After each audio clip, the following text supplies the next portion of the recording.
Assalamualaikum warahmatullahi wabarakatuh. Perkenalkan, nama saya Ridho Yudianto dari kelas 11 Liskap 2.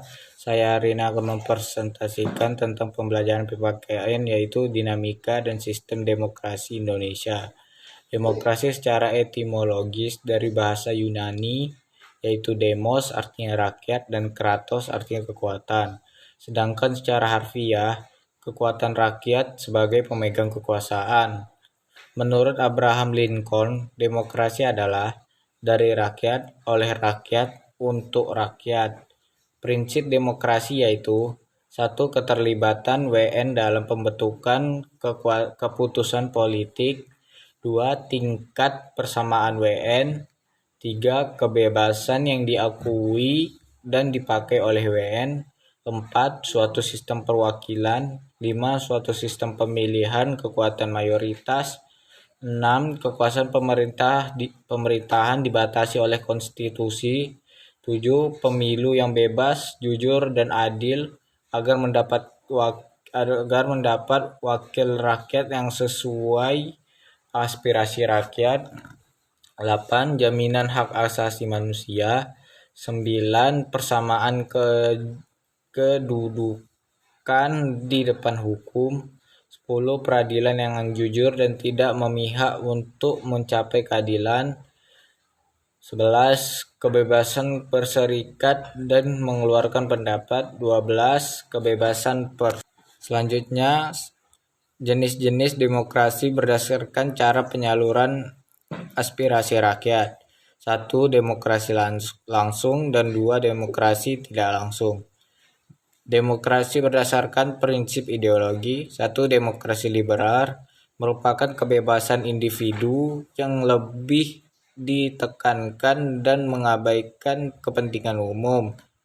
2. Demokrasi rakyat merupakan demokrasi yang didasarkan pada paham sosialisme dan komunisme dan lebih mengutamakan kepentingan umum atau negara. 3.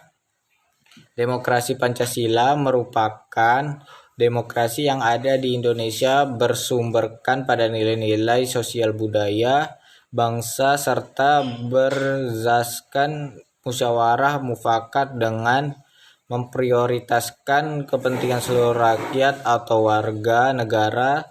Demokrasi Pancasila fokus pada kepentingan dan aspirasi serta hati nurani rakyat.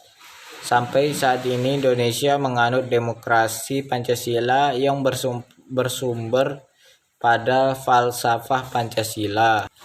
1. Demokrasi liberal, yaitu demokrasi yang didasarkan atas hak individu suatu warga negara. Artinya individu memiliki dominasi dalam demokrasi ini. Pemerintahan tidak banyak ikut campur dalam kehidupan bermasyarakat, yang artinya kekuasaan pemerintahan terbatas. Demokrasi liberal disebut juga demokrasi konstitusi yang kekuasaannya hanya dibatasi oleh konstitusi.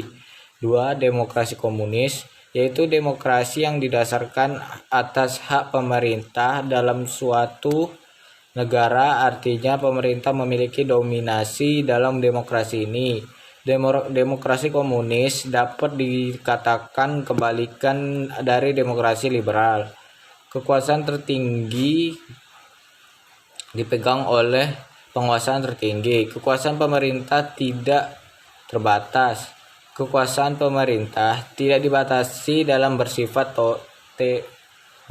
totaliter, sehingga hak individu tidak berpengaruh terhadap kehendak pemerintah. 3. Demokrasi Pancasila. Demokrasi ini yang dianut di Indonesia, yaitu demokrasi berdasarkan kepada Pancasila. Demokrasi Pancasila sesuai dengan kepribadian bangsa Indonesia digali dengan budaya sendiri. Dari dulu Indonesia menerapkan musyawarah mufakat dan gotong royong. Demokrasi Pancasila atau demokrasi yang berdasarkan Pancasila yaitu demokrasi yang dilandasi, dijiwai, disemangati oleh nilai-nilai yang terkandung dalam Pancasila. Indikator demokrasi Pancasila: A. Akuntabilitas. B. Rotasi kekuasaan. C. Rekrutmen politik yang terbuka. D. Pemilu. Pemenuhan hak dasar. Ada juga 10 pilar demokrasi Pancasila. A. Demokrasi yang keutuhan yang Maha Esa. 2. Demokrasi yang menjunjung hak asasi manusia. 3. Demokrasi yang mengutamakan kedaulatan rakyat. 4. Demokrasi yang didukung kecerdasan. 5. Demokrasi yang menetapkan pembagian kekuasaan. 6. Demokrasi yang menetapkan konsep negara hukum. 7. Demokrasi yang menjamin otonomi daerah. 8. Demokrasi yang berkeadilan sosial. 9. Demokrasi dengan kesejahteraan rakyat. Dan yang terakhir 10. Demokrasi dengan pengadilan yang merdeka. Mungkin itu saja yang bisa saya sampaikan. Kalau ada kurang lebih kata mohon dimaafkan. Wabillahi taufiq wal hidayah. Wassalamualaikum warahmatullahi wabarakatuh.